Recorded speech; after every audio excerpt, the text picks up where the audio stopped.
La verdad es que, como decía el pastor Cícero, este año ha sido un año donde una vez más hemos podido ver la fidelidad de Dios, ¿no?, en nuestras vidas. Para mí, como para cualquiera de vosotros, he tenido buenos momentos y también malos, ¿no?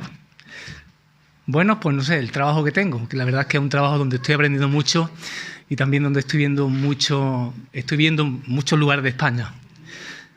Y bueno, malos, pues el Señor este año se llevó a mi madre y fueron momentos difíciles, pero también hasta en eso tuvo detalles conmigo, ¿no?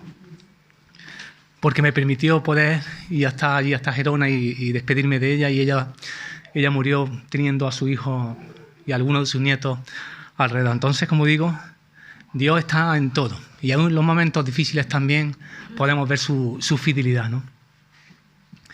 Y bueno, yo creo que esta última canción que hemos cantado, la de Sublime Gracia, yo creo que a mí me sirve un poco también a modo de introducción.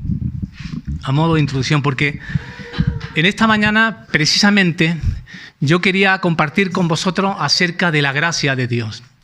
Acerca de la gracia de Dios. Y quiero hacerlo porque dentro de lo que es la fe cristiana, dentro de lo que es las doctrinas cristianas, yo para mí personalmente pienso que es uno de los temas más importantes. Ya que tenemos que entender que nuestro Dios, ante todo, es un Dios de amor. Él es un Dios bueno. Él es un Dios cercano. Él no es un Dios manipulador. No es un Dios dictador. No es un Dios severo. No es alguien que esté siempre con el mazo en la mano esperando a que nos equivoquemos para castigarnos. Todo lo contrario. Nuestro Señor es un Dios de gracia. Es un Dios justo y de gracia.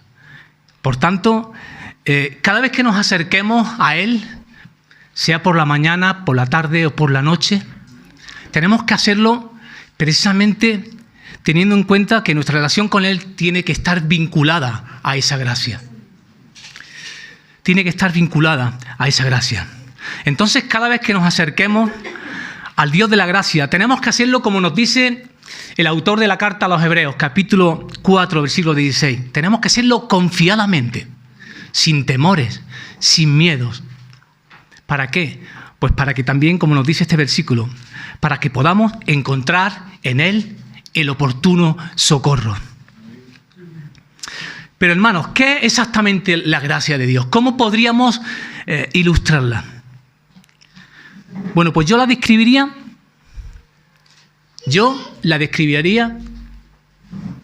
como la historia de amor más hermosa y a su vez más sufrida de todas las que han existido nunca. Repito, para mí la gracia de Dios es la historia de amor más sufrida, pero también más hermosa de todas las que haya habido nunca. Y quiero que imaginaos conmigo la escena.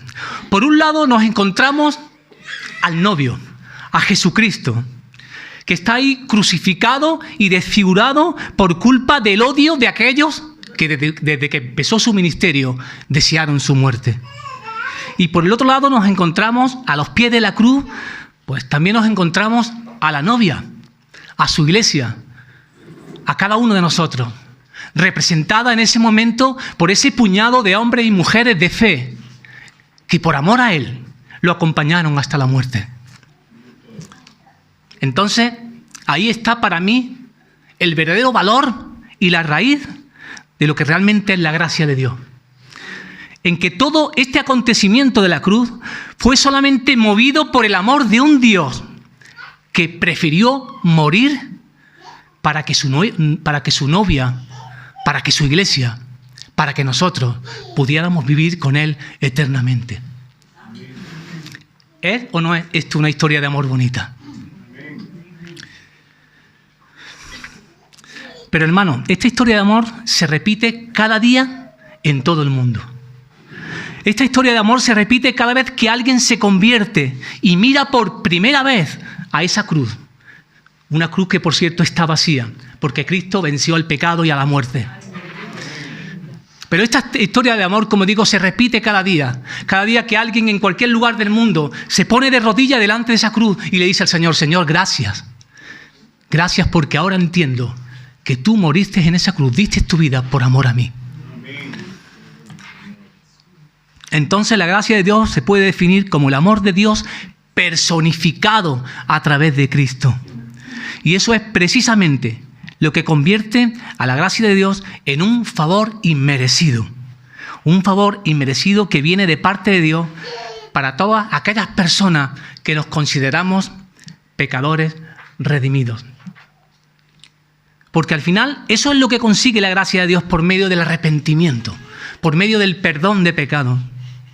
Lo que ella consigue es convertir a personas como nosotros, que antes éramos unos infelices pecadores, en santos, en personas que hemos sido santificadas por medio de esa preciosa sangre de nuestro Señor Jesucristo. Y esto también pues, nos puede llevar a la conclusión de que la gracia de Dios no se puede comprar. La gracia de Dios no se puede comprar ni tampoco se puede ganar con nuestras propias, con nuestros méritos, con nuestras buenas obras. Es decir, ni el más excelente de todos los cirujanos que hay en el mundo y que cada día está salvando vidas en los quirófanos de cualquier lugar del mundo, por sus propios méritos no puede decir esa persona que merece la gracia de Dios. Ni el más excelente de todos los misioneros que hay en el mundo y que están pues entregando su tiempo, su vida por esas personas que viven en la miseria, por sus propios méritos, tampoco este misionero podría decir que merece la gracia de Dios. La gracia de Dios solamente se consigue mediante Cristo, mediante esa obra redentora que Él hizo en la cruz del Calvario a favor nuestro y que, hermanos y hermanas, solamente lo hizo por amor a ti y también por amor a mí. Por tanto, podemos decir en primer lugar que la gracia de Dios trae consigo salvación. Ese es nuestro mayor regalo. La salvación.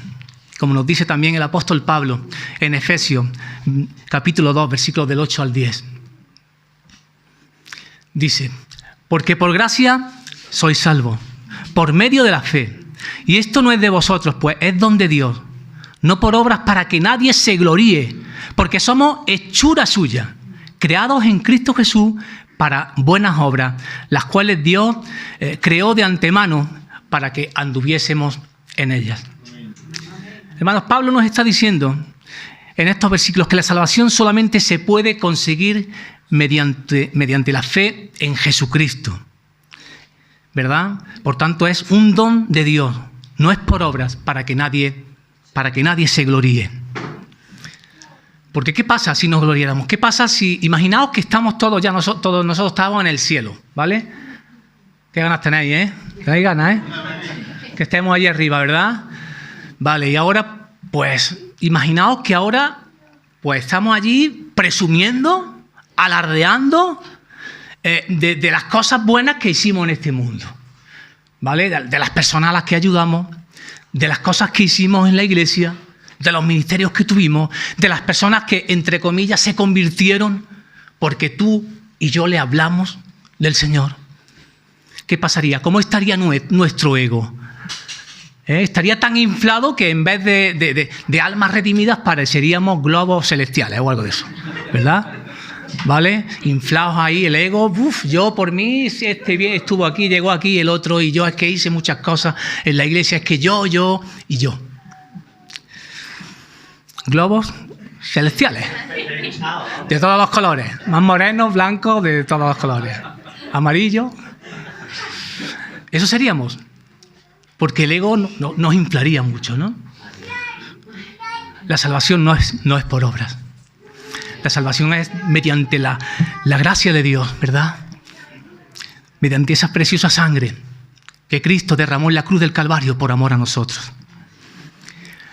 Todo lo bueno que podamos hacer en este mundo ya estaba determinado por Dios, como dice el versículo 10 que acabamos de leer. Él preparó en el principio todas estas buenas obras para nosotros, porque tampoco hemos de olvidar que la fe sin obras está muerta. La fe sin obras está muerta. No somos salvos por obra. Ningún ser humano puede salvarse a sí mismo. Otra cosa interesante que quiero deciros es que tampoco puede nadie salvarse por el conocimiento bíblico que tenga.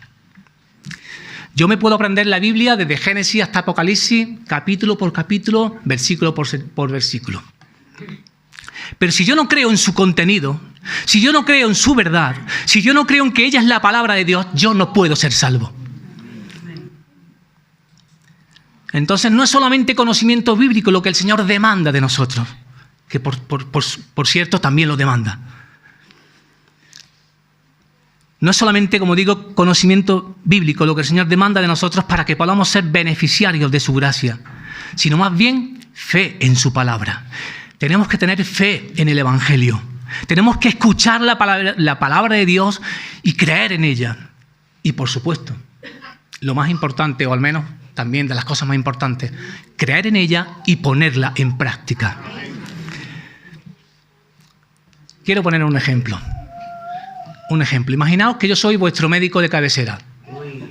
Por un momento, ya que no puedo estudiar, dejadme que yo me imagine mis cosas, ¿vale? Yo soy vuestro médico de cabecera. Vais a mi consulta y ahora yo, después de una analítica y unas cosas, os saco que soy diabético, ¿vale? Dios os libre de eso, pero bueno. Es un ejemplo, es una imaginación, ¿vale? Entonces estáis allí y yo os digo, mira, para que sobrellevéis la enfermedad, pues tenéis que hacer una dieta equilibrada y caminar 4 o 5 kilómetros cada día. ¿Es mucho? Pues te voy a poner 7 a ti, ¿vale? 7 kilómetros. Y vosotros decís, vale, doctor, yo sí, doctor Manolo, dejadme un momento. Vale, yo voy a hacer lo que me estás diciendo. Voy a hacer esa dieta equilibrada, voy a caminar para tener más calidad de vida. Vale, y cuando sales de mi consulta, ¿vale? Te vas a la pastelería de enfrente y te pones hasta las botas de dulce, ¿no? Te pones a comer dulce y es igual, la diabetes no pasa nada. ¿De qué servirían los consejos que te está dando tu médico? No serviría de nada. Pues igual ocurre con la palabra de Dios. De nada sirve escuchar una predicación que hable acerca de la gracia de Dios como esta, o que hable acerca del arrepentimiento, del perdón de pecados, si cuando sales por esa puerta sigues cometiendo los mismos errores y cometiendo los mismos pecados que antes de entrar por esa puerta.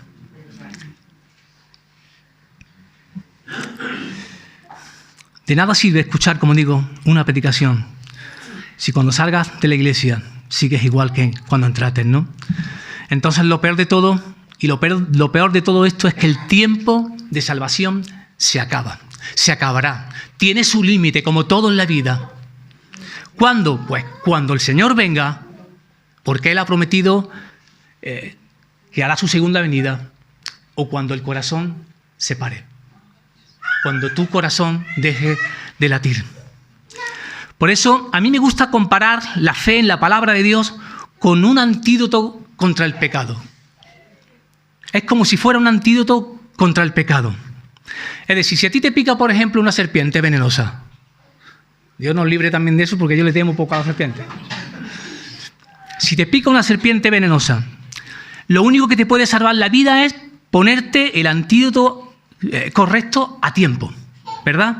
Antes de que ese veneno te produzca una insuficiencia cardíaca, respiratoria o renal. ¿Habéis visto si entiendo de esto? Es que me estoy... Es que ya lo de médico me se ha subido a la cabeza. Ya me ha subido. Bueno, pues antes de que te ocurra eso en la sangre, tú te tienes que poner el antídoto para poder salvar tu vida. Bueno, pues igual ocurre con la salvación. Ahora mismo estamos viviendo en el tiempo de gracia. Estamos en tiempo de gracia. Por tanto, el tiempo de la salvación es ahora, mientras tu corazón aún siga latiendo. Una vez que morimos, por muchas misas que nos hagan nuestros familiares, y lo hablo sobre todo a las personas que no son creyentes, evidentemente, por muchas misas que nos haga el cura de ahí enfrente, de nada va a servir. Porque siento deciros que el purgatorio no existe. Eso es una gran mentira. El purgatorio no existe. Entonces, si aquí hay alguien que aún no es cristiano y que quiere recibir la salvación, a través de la gracia de Dios, lo único que tiene que hacer es arrepentirse de sus pecados, pedir perdón a Dios y sobre todo abrir su corazón al Señor. Poner a Cristo el primer lugar en su vida. Porque esta es la única forma de recibir ese don inmerecido que viene de parte de Dios y que se llama gracia. Entonces, número 1, la gracia de Dios trae salvación a nuestra vida. Dios nos amó tanto que eso fue lo que le empujó a enviar a su Hijo a morir en nuestro lugar. Por tanto, solo Cristo es el único puente para llegar al Dios Padre. En segundo lugar, la gracia de Dios nos da la capacidad necesaria para realizar aquello que Él espera que hagamos. Repito, la gracia de Dios nos da la capacidad necesaria para realizar aquello que hagamos. Y quiero que nos vayamos, pues, lo vais a ver en el proyector, a 1 Corintios 15, versículo 10. Ya no hay agua.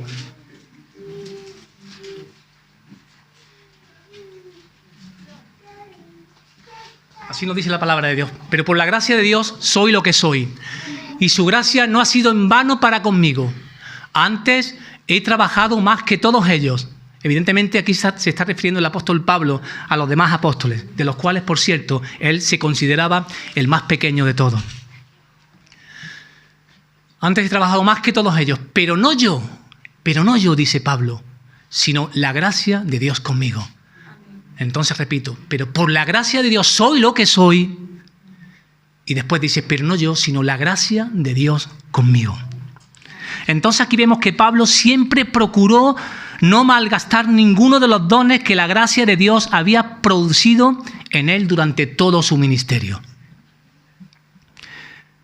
¿Y esto qué es lo que nos da a entender? Pues que todos tenemos dones, aunque no todos sean iguales.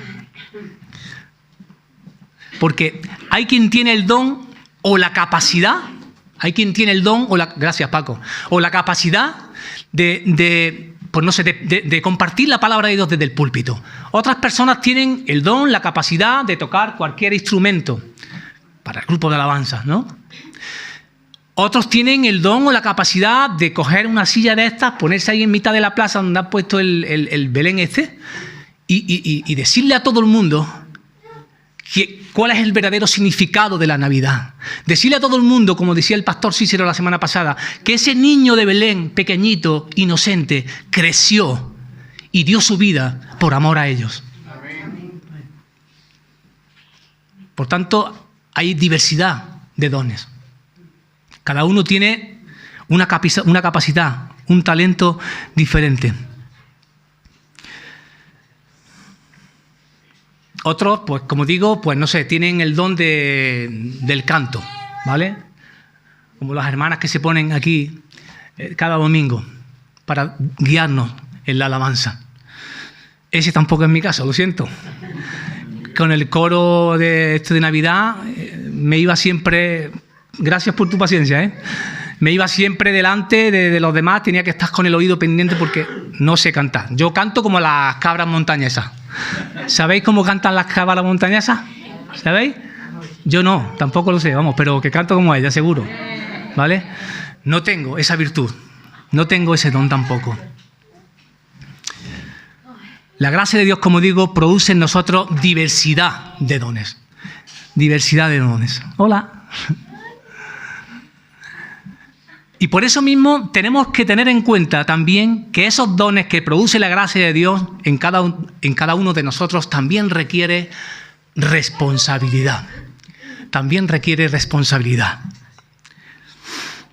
Y quiero, para ilustrar un poco lo que este punto, quiero que nos vayamos ahora, más adelante, perdón.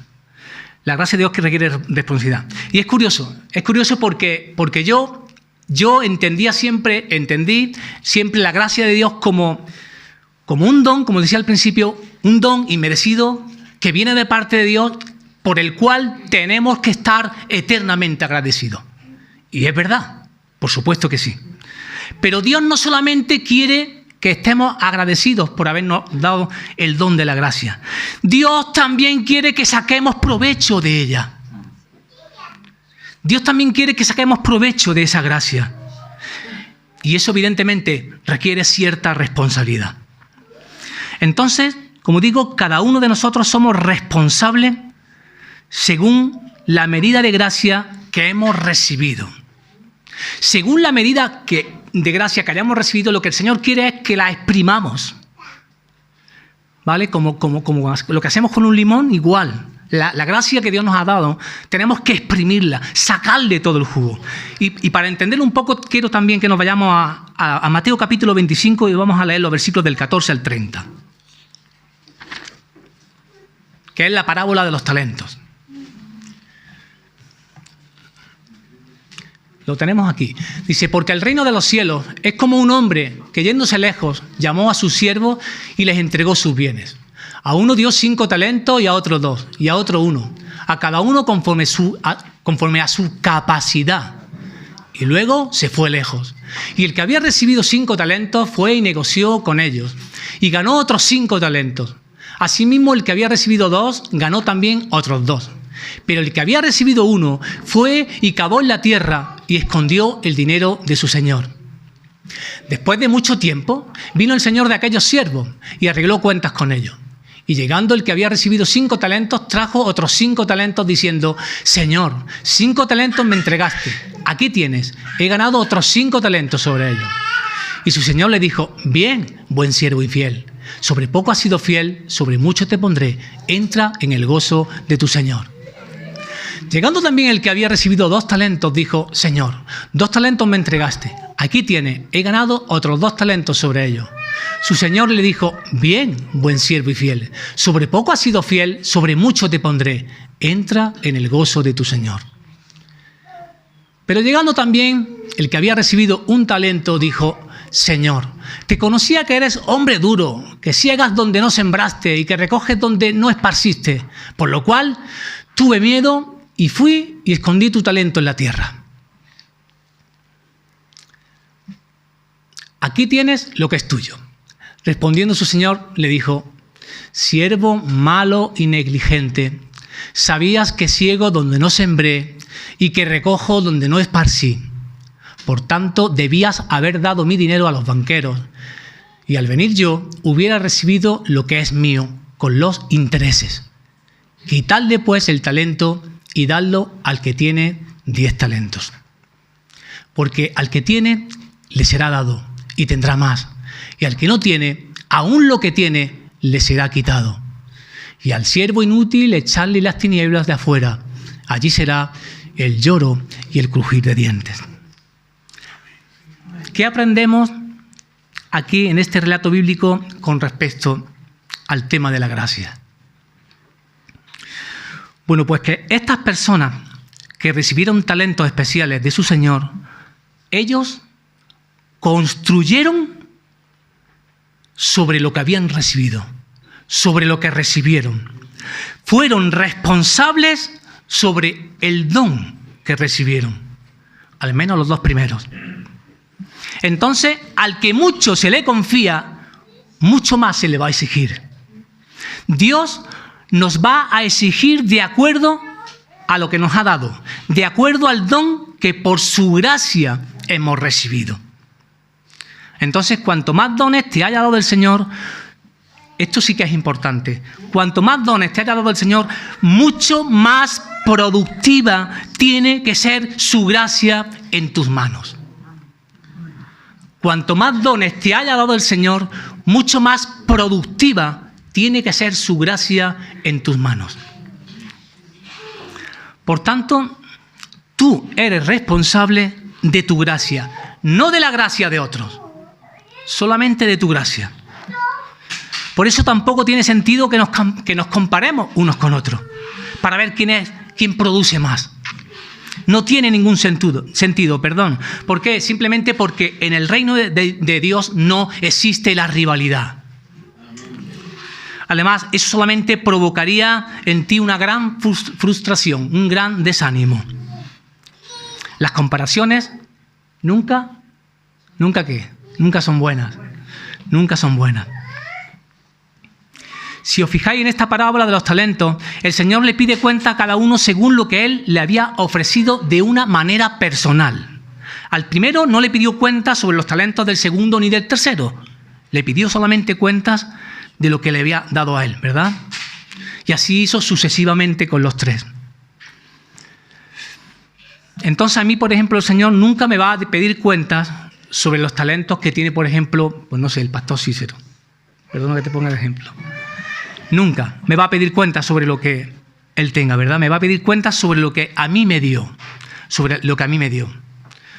Entonces, esto a mí me hace pensar, pues que yo tampoco puedo aspirar, pues no sé, a ser pastor como es él. ¿Por qué? Porque aunque yo me empeñe, si yo no tengo ese poder capacitador que tienen los pastores, ese ministerio nunca sería productivo. Nunca sería bendecido por el Señor. Por mucho que una persona se empeñe, si no tienes ese poder capacitador para ejercer lo que estás haciendo, nunca va a ser bendecido. Todos somos especiales para Dios. Estemos en el lugar que estemos. Lo importante es saber negociar los talentos que Dios nos ha confiado. Eso es verdaderamente lo importante. Saber negociar los talentos que Él nos ha confiado. ¿Para qué? Pues para que al final el Señor te pueda decir: bien, buen siervo y fiel. En lo poco me has sido fiel, en lo mucho te pondré. Ven y entra en el gozo de tu Señor. Entonces no te compares con nadie, hermano y hermana. No os comparéis con nadie.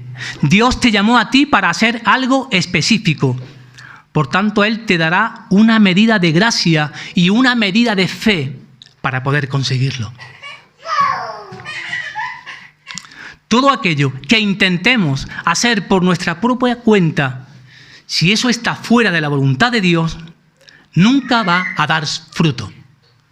Nunca va a dar fruto. ¿Por qué? Pues porque ahí no estará el poder capacitador de la gracia de Dios. Entonces, como decía mi querido pastor Abel, ahora viene la pregunta del millón. ¿Para qué te ha llamado Dios? ¿Para qué te ha llamado Dios? ¿Estás multiplicando? ¿Estás triplicando los talentos que Dios ya te ha confiado? Porque os recuerdo que todos tenemos dones, todos tenemos talentos. No hay excusas. No hay excusas. Recuerda que solamente eres responsable de la medida de gracia que has recibido. Ninguna otra persona es responsable por ti. Entonces no tengas miedo a realizar aquello a lo que Dios te ha llamado y tampoco te resistas. Dios nos ha dado un espíritu ¿de qué? De valentía. Y yo no soy el mejor ejemplo a seguir en este sentido, os lo aseguro. Cada vez que el Señor me da algún llamado, alguna cosa, me tiro mucho tiempo batallando con Él. Como hacía Jacob, ¿no? Jacob, que batalló con el Señor. Batallando, no, Señor, sí, no. Y al final tienes que decir que sí.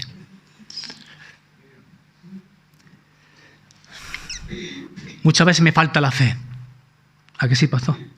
Muchas veces me falta la fe. Lo reconozco. No soy valiente. Pero si Dios te da el poder capacitador, puedes estar tranquilo de que lo vas a conseguir. No por ti mismo, sino por la gracia de Dios que está en ti. ¿Para qué te ha llamado Dios? ¿Estás multiplicando los talentos que Dios te ha dado?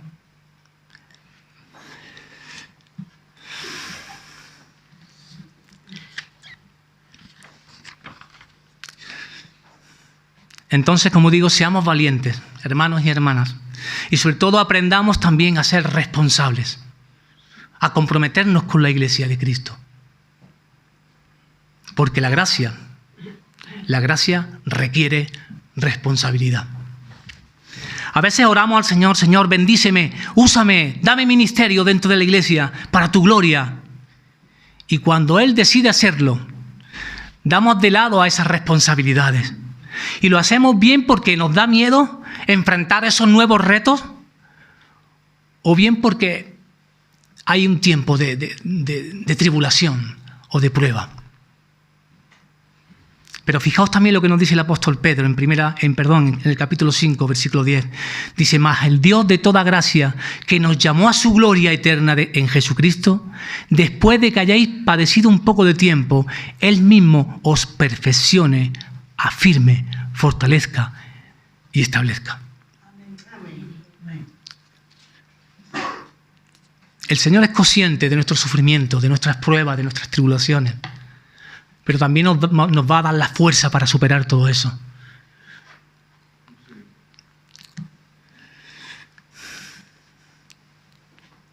Y en este sentido, como digo, uno de los mejores ejemplos de toda la Biblia lo encontramos en el propio apóstol Pablo. A lo largo de toda su vida, Pablo se dio cuenta de que la gracia de Dios no solamente le podía ayudar a vencer todas sus debilidades, sino que además también le podía ayudar a conseguir todos aquellos objetivos que Dios ya había preparado para su vida. Eso lo pudo experimentar el propio apóstol Pablo. Entonces, y esto también es importante, cuando nos demos cuenta de lo débiles que somos, es cuando más también podemos llegar a reconocer lo importante y lo valiosa que es la gracia de Dios en nuestras vidas. Cuando nos demos cuenta de lo débiles que somos, es cuando más podemos también llegar a reconocer lo importante y lo valiosa que es la gracia de Dios en nuestras vidas. Por tanto, no es por nuestra fuerza de voluntad que podamos conseguir aquellos retos o metas que a veces nos proponemos, ¿no?, tras nuestra conversión, después de habernos convertido. Todo lo que consigamos en este mundo es por pura gracia. No hay otra cosa, es por pura gracia todo lo que podamos hacer. Porque cuando llegamos por primera vez a Cristo, ¿cómo llegamos? Llegamos cargados y cansados de este mundo. Cargados y cansados por culpa de esa pesada mochila, como decía nuestro querido hermano y conferenciante Pablo Martínez.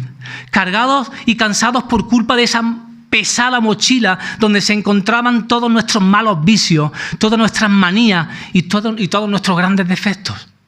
Así llegamos a Cristo cuando nos convertimos, cargados y cansados.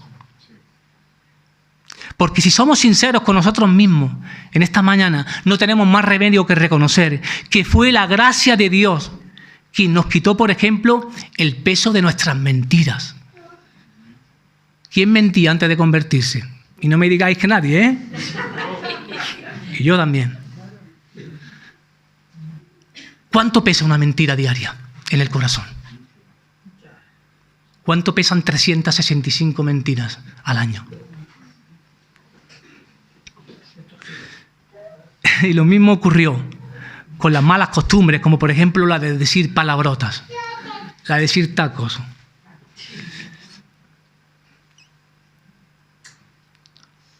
Yo decía palabrotas cuando me enfadaba antes de convertirme. Jamás blasfemé, eso sí es verdad. Siempre tuve mucho respeto al Señor. Pero a veces me enfadaba, alguna cosa caía por ahí. ¿Cuánto pesa una palabrota en el corazón? ¿Cuánto pueden pesar 365? Bueno, pues fue también el poder capacitador de la gracia de Dios quien nos quitó el peso de nuestras malas costumbres, de nuestros malos vicios, de nuestras posibles adicciones. ¿Cuánto pesa un vicio? ¿Cuánto pesa una adicción?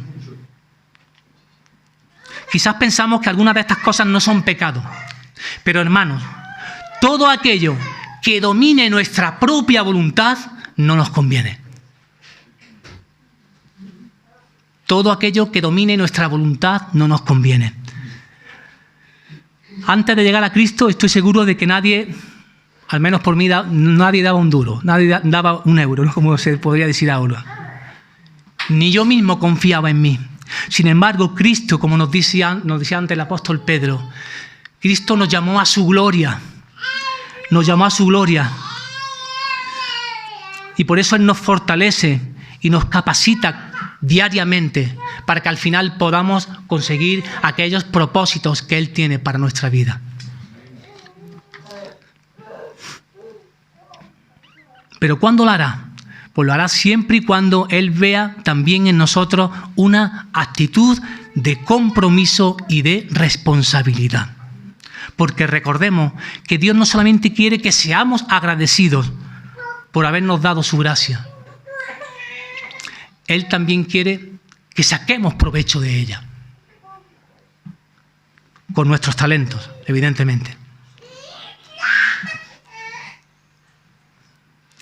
Deciros también que la palabra gracia en el Antiguo Testamento también tiene varios sentidos. Y uno de ellos es la bienquerencia. ¿Habéis oído alguna vez esta palabra? Bienquerencia. La bienquerencia es ese cariño y esa buena voluntad que pone Dios en el corazón de otras personas hacia ti. Es un poquito... La bienquerencia es ese cariño o ese amor y esa buena voluntad que pone Dios en el corazón de otras personas hacia ti. También podríamos llamarlo como hallar gracia a los ojos de alguien, especialmente a los ojos de Dios, ¿no? Vamos a leer Génesis 39, los versículos del 1 al 5. Dice: llevado pues José a Egipto, Potifar, oficial de Faraón, capitán de la guardia, varón egipcio, lo compró de los ismaelitas que lo habían llevado allá. Mas Jehová estaba con José, y fue varón próspero, y estaba en la casa de su amo el egipcio. Y vio su amo que Jehová estaba con él, y que todo lo que él hacía, Jehová lo hacía prosperar en su mano. Así halló José gracia en su ojo, y le servía. Y él le hizo mayordomo de su casa y entregó en su poder todo lo que tenía. Y aconteció que desde cuando le dio el encargo de su casa y de todo lo que tenía, Jehová bendijo la casa del egipcio a causa de José. Y la bendición de Jehová estaba sobre todo lo que tenía, así en casa como en el campo.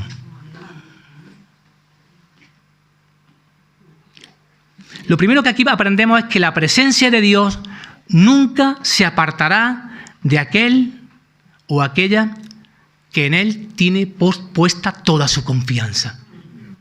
Si tú tienes toda tu confianza en el Señor, pase lo que pases en la vida, te pase lo que te pase, Dios estará contigo.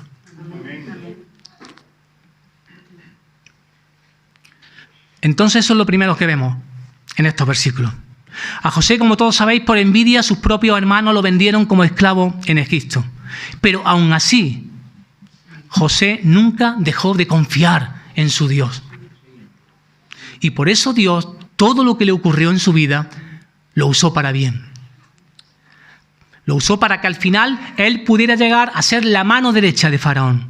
Y de esta forma impedir que su pueblo, que Israel, en ese tiempo muriesen de hambre. Pero evidentemente también podemos darnos cuenta de que todo esto tuvo un proceso. Él no llegó a ser la mano derecha de Faraón de la noche a la mañana. Y por eso el Señor tuvo que trabajar en personas como Potifar, quien tocó su corazón para que tuviera de él bienquerencia, ¿verdad? Para que sintiera un cariño especial hacia José. Y como vemos en los versículos que acabamos de leer, él puso todas sus posesiones en las manos de José. Luego ya sabemos lo que ocurrió. Con la esposa me refiero de Potifar.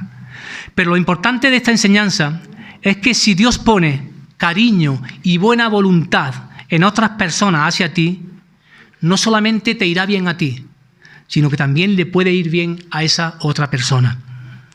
Porque como dice el versículo 5, Dios también prosperó la casa de Potifar. Dice: y aconteció que desde cuando le dio el encargo de su casa y de todo lo que tenía, Jehová bendijo la casa del egipcio a causa de José.